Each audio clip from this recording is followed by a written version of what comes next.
Hello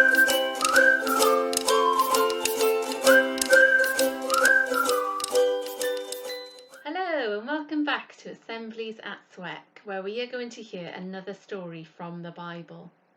Now last time we learned that Adam and Eve had to leave the beautiful garden that God had given them to live in because they had learnt what it meant to be bad. Let's see what happened next. God looked at the world that he had made and he was very sad. Everywhere he looked, people were making bad choices. People were hurting each other and hating each other. God's beautiful world was in a mess. So he decided that he needed to start all over again. God wanted to make his world clean again. But there was one man who was not like the other people. There was one man who was friends with God. That man was Noah.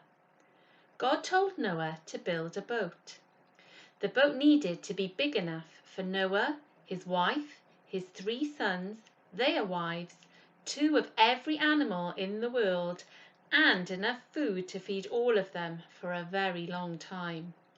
Wow, they needed a pretty big boat. Do you think Noah did what God said and built a boat? Yes? No? Yes, he did. Some people were surprised that Noah was building a boat. Some people thought it was strange that Noah was building a boat.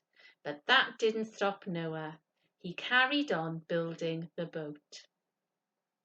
When the boat was finished, Noah's family and all the animals got on board. Can you think of some animals that would have gone on the boat? There would have been lions and tall giraffes, large elephants, noisy pigs, jumping kangaroos, slithering snakes, and all kinds of birds. Every animal you can think of went on the boat. When everyone was safely on board, God shut the door and then the rain started. Can you make a rainstorm with me? The rain started lightly at first, but then it got heavier and heavier, and the rain kept coming. In fact, it rained for 40 days and 40 nights. It rained so hard that rivers and seas burst their banks and began to flood. And as the water came up, the boat began to float. It floated for days and weeks and months, until it suddenly stopped and got stuck on top of a tall mountain. As Noah looked out of the window, he saw that the water was starting to go down, but it was going to take a while.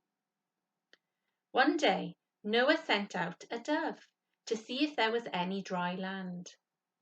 When the dove didn't come back, Noah knew that the dove had found a dry place to live.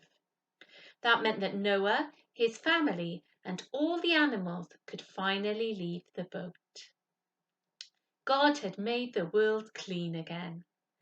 God wanted Noah's family and all the animals to have children so that the world could be full of life again. Noah was so excited to be off the boat and to live in this clean world. Noah thanked God for saving him from the rain and the flood. God was really happy with his clean world, so he painted the world's first rainbow in the sky to celebrate. But the rainbow was also a promise that God would never send a flood like that again. Now, there are 2 things that we can learn from today's story. Firstly, just like the people at the beginning of the story were not very nice to each other, we can be not very nice to each other too. We can do and say and think wrong things. The Bible tells us that people need to be rescued from their wrong things. And just like the boat rescued Noah and his family and all the animals, Christians believe that Jesus can rescue people from their wrong things because he died on a cross and took the blame for those wrong things. That's the first thing that we can learn from this story. Secondly, I wonder if you've ever made a promise. Maybe you've promised to tidy your bedroom, or maybe you've promised to sit next to your friend at lunchtime. But did you keep that promise? Well, when God put the first rainbow in the sky, it was a symbol that he promised he would never flood the world again. Do you think God has kept that promise? Yes? No? Yes, he has. So the second thing we can learn from this story is that God always keeps his promises.